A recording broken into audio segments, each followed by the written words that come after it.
Pessoal, agora vamos falar sobre sintaxe de queries. A gente já viu um exemplo de uma query. A query é uma cláusula select do JPQL, assim como a gente tem no SQL.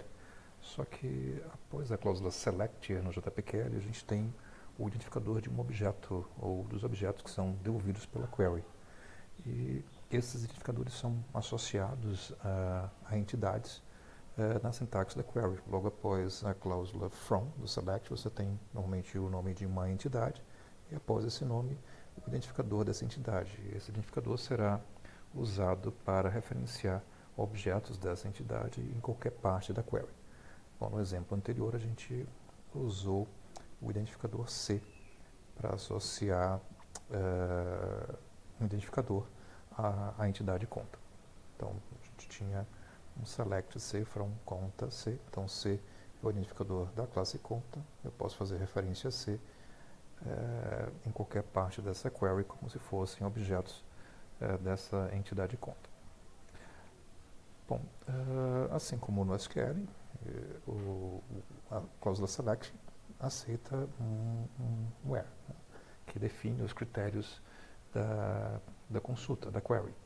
Então, se por exemplo eu quisesse a conta cujo número é igual à conta número 1, então eu faria um select C from conta C. Então C é o identificador dessa entidade, where C.número, então aqui é como se fosse um objeto da classe conta, ponto nome de um atributo da classe. Então o número é um atributo da classe, faço igual a 1, estou pegando nesse caso a conta cujo número é igual a 1.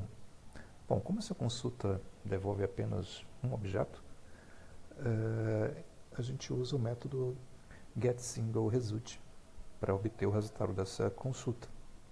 Então, ao invés de usar o getResultList, eu faria um getSingleResult, já que ele devolve um único objeto da classe conta, caso exista uma conta com um número igual a 1. Né? Se não houver nenhuma conta com número igual a 1, ou seja, se a cláusula select não devolver nenhum resultado, o getSingleResult devolve uma exceção do tipo noResultException. Então, a gente normalmente coloca o getSingleResult dentro de um bloco try-catch para tratar essa exceção noResultException.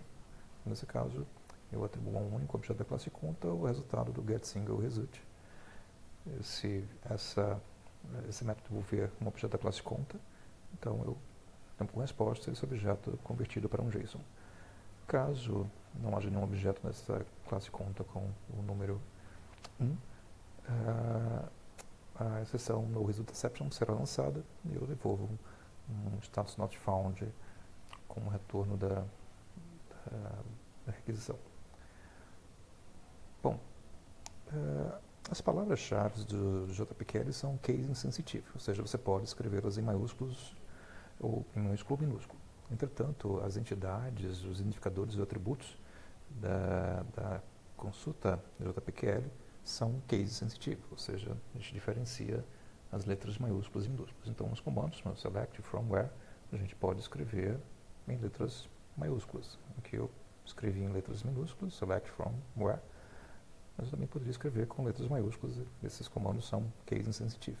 Entretanto, o nome das entidades, os identificadores e os atributos são case sensitive. Eu não poderia escrever algo assim, C.número, número com letras maiúsculas, porque o atributo número foi definido dessa forma lá na classe conta. Tá? Então, os comandos, né, do JPQL são case insensitive. Você pode escrever de qualquer forma, qualquer caixa. Entretanto, as entidades, atributos, identificadores não são. Eles são case sensitive. Bom, o JPQL tem uma sintaxe muito semelhante ao SQL, uma sintaxe SQL-like. Então, praticamente todas as cláusulas do SQL também existem no JPQL. A gente, por exemplo, pode usar os operadores AND e OR para combinar vários critérios de busca. Né? O operador de atribuição, o operador de igualdade, né? Nesse caso ele é usado para testar a igualdade, como a gente já viu anteriormente. O sinal de diferente é um sinal de menor seguido de um sinal de maior. E os operadores relacionais maior, maior igual, menor e menor igual são representados por esses símbolos e podem ser usados para comparar valores numéricos. Aqui eu tenho um exemplo do uso dos operadores relacionais maior igual e menor ou igual e do operador logicalmente. Eu quero aqui, nesse caso, devolver todas as contas cujo número esteja entre 1 e 5. Então, fiz um select C from conta C, where C.número é maior ou igual a 1 and C.número menor ou igual a 5. Então, essa consulta iria me devolver todas as contas cujo número estivessem no intervalo entre 1 e 5. Bom, a gente também tem outras cláusulas do SQL, como between ou not between, que é uma abreviação para expressar valores que estão numa faixa de valores, né, entre dois valores quaisquer. Então, essa query anterior, que a gente usou para recuperar todas as contas cujo número estivesse entre 1 e 5, também poderia ser escrito assim, né? Select C from conta C, where C.número between 1 and 5. Isso seria equivalente a fazer isso aqui. Então, para testar faixas de valores, normalmente a gente usa a cláusula between do JPQL, que é semelhante ao between do SQL. Bom, a gente também tem o like ou not like, que é uma comparação de strings. A gente pode usar para comparar atributos do tipo string e que suporta wildcards.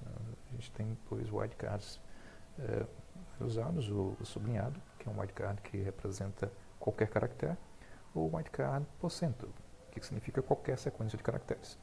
Então aqui eu tenho dois exemplos, um que devolve todas as contas cujo titular tenha Silva no nome. Então eu fiz um select C from conta C, where C.titular, né? Lembrar que titular é uma string, like, coloquei %Silva %. Então todas as contas cujo número titular tiver um Silva em qualquer lugar, então Silva aparece em qualquer lugar, posso ter qualquer sequência de caracteres antes ou depois de Silva, será devolvido como retorno dessa consulta. Aqui um exemplo usando o wildcard sublinhado, que representa um único caractere. Eu quero, nesse select aqui, devolver todas as contas cujo banco comece com a letra I, seguida de 3 caracteres quaisquer. Então, fiz um select C from conta C, where C.banco, like, I e 3 caracteres de sublinhado. Então, essa query devolve todos os objetos da classe conta cujo atributo banco comece com a letra I, seguida de 3 caracteres quaisquer. Bom, a gente também tem a cláusula in ou not in, que especifica se o atributo é igual a um dos elementos de uma lista. Então, eu quero verificar se o valor do atributo é entre os elementos de uma lista. A gente pode usar o in. Então, aqui eu tenho duas queries sinônimas, um usando o in e outro usando o or, para concatenar várias comparações. Então, estou fazendo um select C from conta C, where C.agência. Então, quero todas as contas cuja agência sejam uma dessas três aqui, Santos, São Paulo ou Natal. Então, verificando se o valor do atributo agência está contido nessa lista. Então, eu coloco um in, entre parênteses, o nome dos valores dos atributos separados por vírgula. Esse select aqui seria equivalente a esse aqui.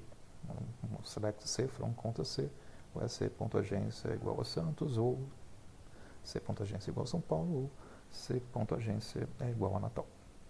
Bom, então a maioria das cláusulas SQL também existem no JPQL, como a gente viu aqui no caso do between, do where, do like e do in.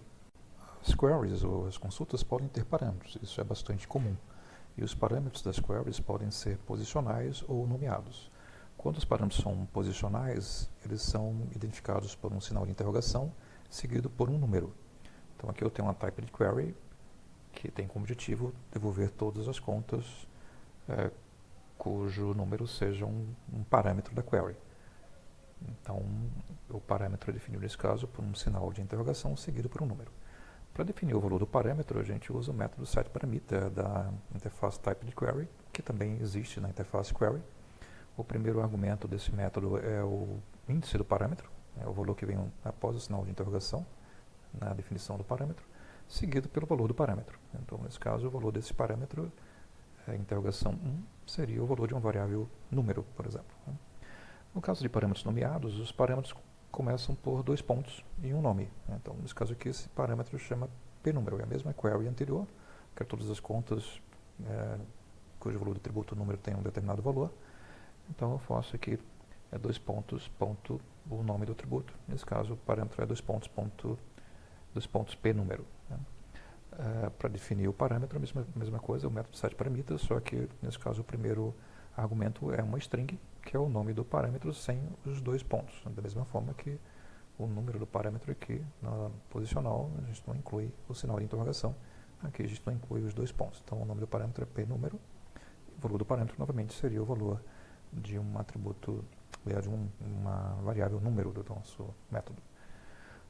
Os parâmetros de uma query JPQL podem ser objetos. Né? Então eu posso ter, eventualmente, um objeto como um parâmetro de uma query. Essa query aqui seria equivalente a uma query que devolve a conta cujo ID é igual a 1. Eu instanciei um objeto da classe conta aqui, defini o ID dessa conta como sendo 1 e criei uma query, que fiz um select C from conta C, where C igual a um parâmetro. Então, o objeto é um parâmetro da query. Eu vou passar um objeto e não o valor de um atributo aqui como parâmetro. Então, aqui no método setParamita, o valor desse parâmetro 1 é o objeto da classe conta. Então, os parâmetros de uma query podem ser tipos primitivos, mas também podem ser objetos que representam entidades, por exemplo.